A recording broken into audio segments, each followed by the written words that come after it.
faith comes by hearing.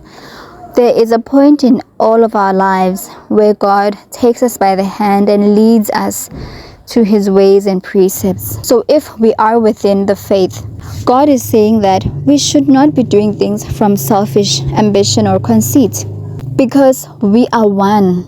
We are members of one body. What do we gain from gatekeeping?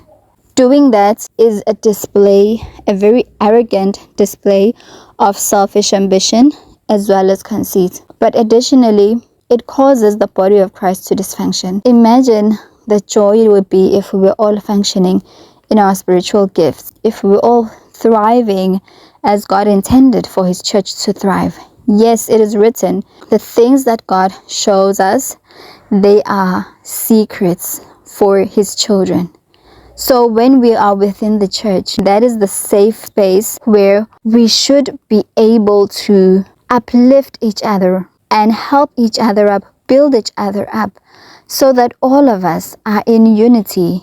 And in that way, we can be able to walk in the fullness of our gifts. But if we gatekeep, we are causing problems and essentially derailing the effectiveness of the body of Christ. The verse goes on to say, but in humility count others more significant than yourself. The key word here is humility.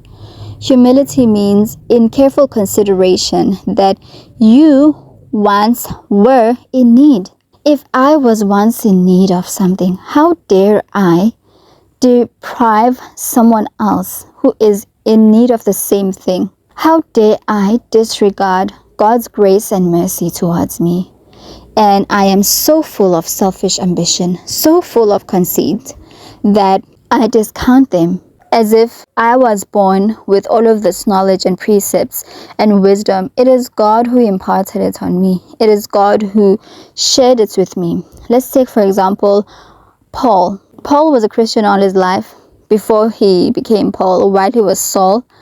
But as proof that we all have a point in our lives where God reaches out to us and pulls us up and out of darkness, of spiritual blindness. And so Saul was spiritually blind to a certain extent, like all of us are. We may all be Christians. We may all be children of God. But there's a certain aspect of blindness or spiritual ignorance we may be operating in.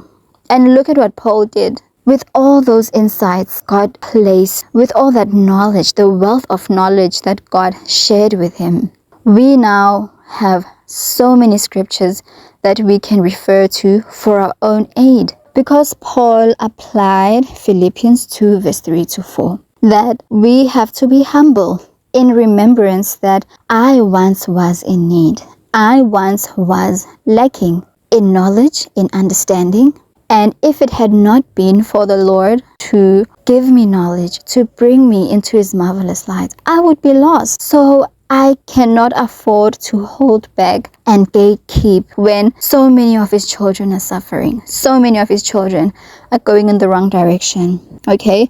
And then the verse continues to say, let each of you look not to his own interest, but also, I love this, God says, not only your own interests, but also, which means God is considerate. God knows that we have our own interest, and God doesn't have a problem with that. But within having our own interests, he is instructing us to look also in the interests of others. That's how loving and kind God is. He's not saying disregard your own interest altogether. He is saying, yes, look at your interest, but also the interests of others.